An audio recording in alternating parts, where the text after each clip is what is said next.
Good morning and happy Friday. It is August 23rd and I want to give you a quick Finance Friday update. So let's talk first about mortgage markets. This week we haven't seen a ton of movement. Things have been rather flat.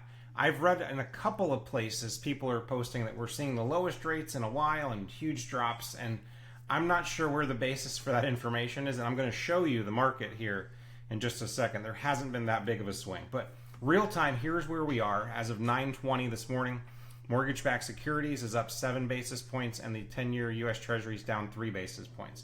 So these two things are good indicators of a good rate environment. However, it's not enough movement with either the mortgage-backed securities increasing or the 10-year Treasury decreasing that we're probably going to see much of a different rate sheet today than we saw yesterday. However, we will have Powell's comments today from the Jackson Hole Symposium, so that might show later what's going to happen.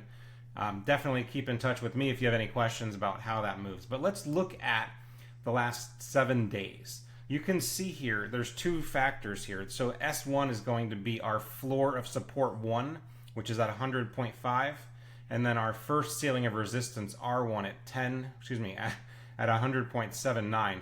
So as we look at these, what are called Japanese candlesticks, there has not been much movement except in between the floor of support and the ceiling of resistance this past week.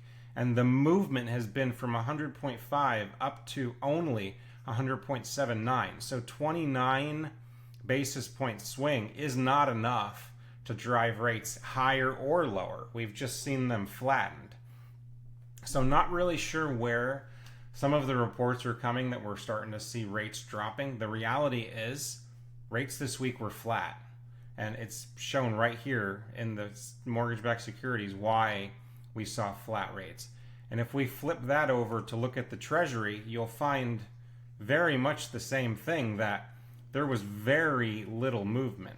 It did not break through the ceiling of resistance this week, did not really dive too far beneath the floor of support, rather flat. So the fact that both of those things were rather flat this week is an indicator that rates this week were flat.